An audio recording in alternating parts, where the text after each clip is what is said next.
ఇలా కేసీఆర్ గారు చెప్పినటువంటి ఎన్నో డెవలప్మెంట్ కార్యక్రమాలు తీసుకొస్తున్నాం. దాంతోపాటు ఒక ట్రస్ట్ ఏర్పాటు చేసి పెళ్ళిళ్ళు చేస్తున్నాం, స్కూళ్ళు కడుతున్నాం, ఆడబిడ్డ చదువుకోకపోతే ఆ పిల్లల ఫీజులు కడుతున్నాం, ఎన్నో కార్యక్రమాలు చేస్తున్నాం. ఇన్ని చేసిన వాడిని మీరు టీఆర్ఎస్ పార్టీ నాయకులు మీ కుటుంబంలో ఏదైనా ఆపద వస్తే నేను పారిపోతానా? ఇంతమంది పెళ్ళిళ్ళు చేసిన వాడిని ఇలా నా గెలుపు కొరకు, నా పదవి కొరకు, నా ఎంబడుండి తిండి తినకుండా నా కొరకు జై కొట్టుకుంటూ పార్టీ కండలు కప్పుకొని కుటుంబాన్ని పక్కన పెట్టి అన్నదమ్ములను పక్కన పెట్టి ఎమ్మెల్యేనే నాకు అన్న, మర్రే నాకు తమ్ముడు, మర్రే నాకు శ్రేయ సర్వం అని చెప్పి నా కొరకు పాటుపడుతున్న కార్యకర్తలను వదులుకుంటానా? సమస్య లేదు. నా కార్యకర్తలే నా బలం, మీరే నా బలగం. మీరున్నంత వరకు నేను ఎవరికి భయపడను. భయపడితే అది మీకే భయపడతా, ఎవ్వరికి భయపడను. తప్పు చేయను. తప్పు చేస్తే మీకు తప్పు చేసినని చెప్పి మీ ముందు నేను క్షమాపణ కోరుతాను. మరి జనార్దన్ రెడ్డి కొన్ని మాట్లాడితే దాంట్లో కోదలుచుకోలే, నాకు అవసరం లేదు. ఇవాళ నేను ఎంతో కష్టపడి వచ్చిన, ఎవరిని మోసం చేయలే. ఊరూరు తిరిగిన, ఊరూరికి సైకిల్ వేసుకొని తిరిగి బట్టలమ్మిన, ఊరూరు సైకిల్ వేసుకొని బట్టలమ్మి బట్టల వ్యాపారం చేసి స్థాయికి వచ్చాను. మా మల్లన్న పాలమ్మిండు, నేను బట్టలమ్మిన. కానీ ఎవరికి ఇబ్బంది పెట్టలే. మా మల్లన్న పూలమ్మిండు, నేను అమాలి పని చేసిన, కూలి పని చేసిన. కానీ ఎక్కడ నేను ఎవరికి అన్యాయం చేయలేదు. ఇది మా మల్లన్నకు నాకున్నటువంటి నిబద్ధత. రాజకీయాల్లో ఏం చేసినాం అనేది కాదు, ఎంతమంది పేదవాళ్ళకు న్యాయం చేసినాం అనేది మన ఎంబడి వస్తుంది. మొన్న ఎక్కడో చూసిన మా మల్లన్న మాట్లాడుతున్నాడు, నేను అన్నా నేను పూలమ్మి పైకి వచ్చిన, నేను పాలమ్మి పైకి వచ్చి. వాస్తవం, ఆయన సైకిల్కి క్యాన్ కట్టుకొని ఇంటింటి తిరిగి పాలమ్మి ఈరోజు స్థాయికి వచ్చిండు, మంత్రి అయిండు, ఎన్నో కాలేజీలు పెట్టిండు, సుమారుగా 1,00,000 మంది పిల్లలకు ఇలా చదువు చెప్పిస్తున్నాడు, ఎంతోమంది ప్రయోజకులను చేసి విద్యావంతులను చేసి పంపిస్తున్నాడు మల్లన్న. అందుకే ఇలా నేను మల్లన్న అందుకే పెంచిన.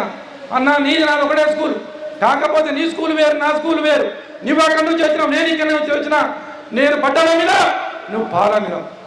కానీ ఎవరికి ఇచ్చినా మీ అందా మరి రకాన చెప్పింది ఇందాక, పాలమితే పాలు పోసి అన్న పిల్లలకు గట్టి చెందునిచ్చిండు.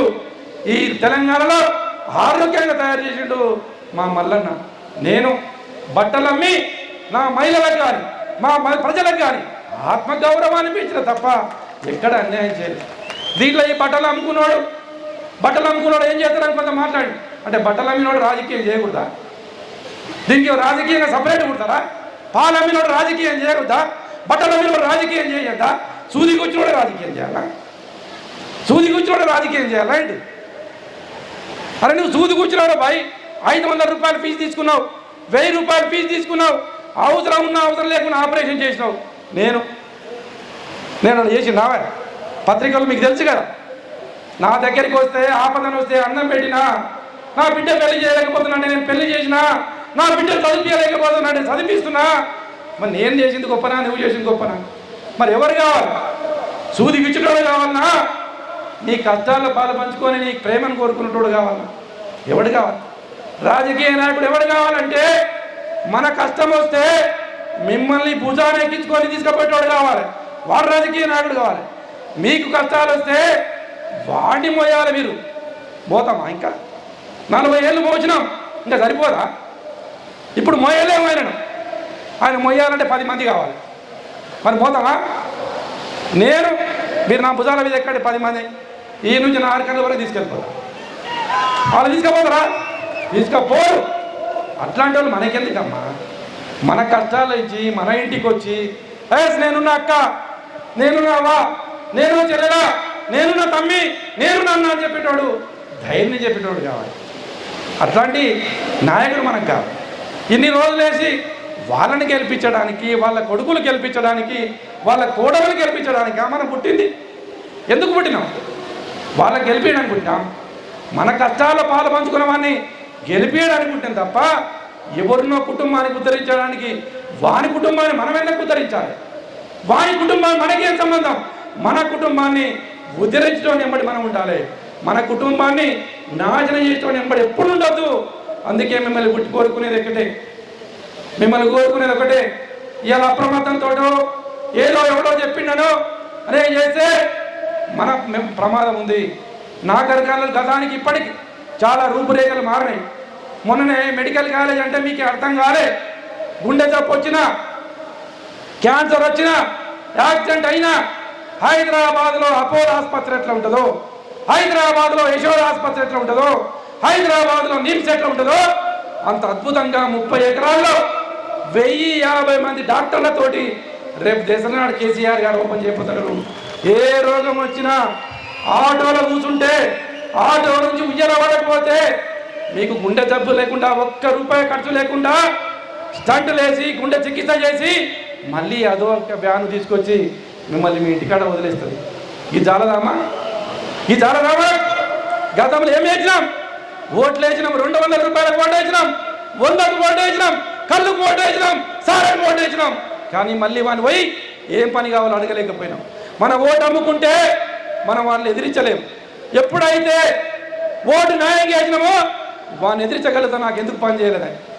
అందుకే అంబేద్కర్ గారు ఇచ్చినటువంటి ఓటును న్యాయంగా ఆత్మ పరిశీలన చేసుకొని ఎవరికి ఓటేస్తే రైతు బంధు వస్తుంది, ఎవరికి ఓటేస్తే రైతు బీమా వస్తుంది, ఎవరికి ఓటేస్తే కళ్యాణ లక్ష్మి వస్తుంది, ఎవరికి ఓటేస్తే గొర్రెలు వస్తాయి, ఎవరికి ఓటేస్తే దళిత బంధు వస్తుంది, ఎవరికి ఓటేస్తే నా కష్టాలు తీరుతాయి, ఎవరికి ఓటేస్తే నా బతుకు భరోసాగా ఉంటుందో ఆలోచన చెయ్యండి. ఎవడో మీ బావ ఫోన్ చేస్తానో, మీ చుట్టమోడు ఫోన్ చేస్తానో, మీ కులమోడు ఫోన్ చేస్తానో మంచిదని చెప్పండి, వేస్తామని చెప్పండి. కానీ ఆత్మ సాక్షిగా ఓట్లు వచ్చినాయి కదా అని చాలామంది వస్తారు. ఇప్పుడుగా ఇంట్లోకి వస్తారు, డబ్బు కొడతారు, జెండాలు ఎగిరేస్తారు, జెండాలు పెడతాయి, కొత్త కొత్తలు వస్తారు. కానీ ఎవడొచ్చినా అందరు వాళ్ళు చెప్పింది తినండి, నవ్వండి. నేను ఎట్లా నవ్వుతా? ఇక్కడ నవ్వండి, మంచిది బిడ్డ నీకేస్తాం పోనాలి. ఎక్కడ వాత పెట్టాలో అక్కడ వాత పెట్టండి. ఎందుకంటే తెలంగాణ ప్రజలు చాలా తెలివైన వాళ్ళం, చాలా తెలివైన వాళ్ళం. అందుకే మీరు ఆలోచన లేకుండా చేస్తారని కోరుకుంటూ, ఇప్పటికే ఆలస్యమైంది. ఇక అన్న మాట్లాడాలి, 1:30 అయింది, ఇంకా చాలా మాట్లాడాలి ఉంది. అయినా కానీ తప్పదు. ఇక నాకన్నా ఎక్కువ మాట్లాడతారు. ఇక అన్ని నవ్వులు. ఇక ఏది ఉన్నవా? అందరి ఖర్చులు ఉన్నవా? అందరి దగ్గర పెట్టుకోండి. ఇక నవ్విస్తాడు మా నాగన్న. కానీ మనసులో ఏముందో, మైండ్లో ఏముందో ఒక్క అబద్ధం లేకుండా అన్ని వాస్తవాలు మాట్లాడే మంత్రి ఎవరా అంటే మల్లారెడ్డి గారే. ఎందుకంటే ఆయన కష్టాలకు వెళ్ళొచ్చింది కాబట్టి ప్రతి కష్టం పిల్ల తెలుసారు. ఎవరికి పురిటి నొప్పుల బాధ తల్లికెట్ట తెలుస్తుందో పేదవాడి బాధ అనుభవించిన వాడికే తెలుస్తుంది తప్ప వేరే వాళ్ళకి తెలియదు.